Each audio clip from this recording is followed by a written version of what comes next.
বিহারের মডেলে intensive revision অর্থাৎ স্পেশাল ইন্টেন্সিভ রিভিশন এসআইআর প্রশিক্ষণ শুরু বঙ্গে।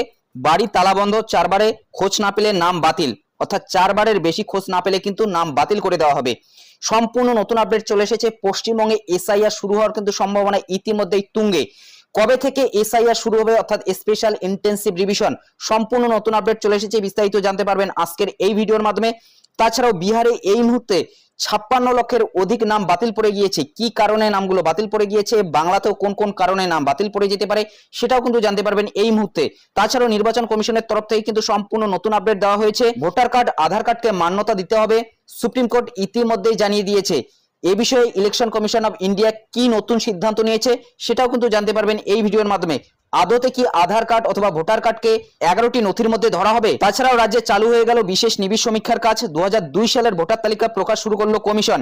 কি নতুন আপডেট এসেছে বিস্তারিত জানার জন্য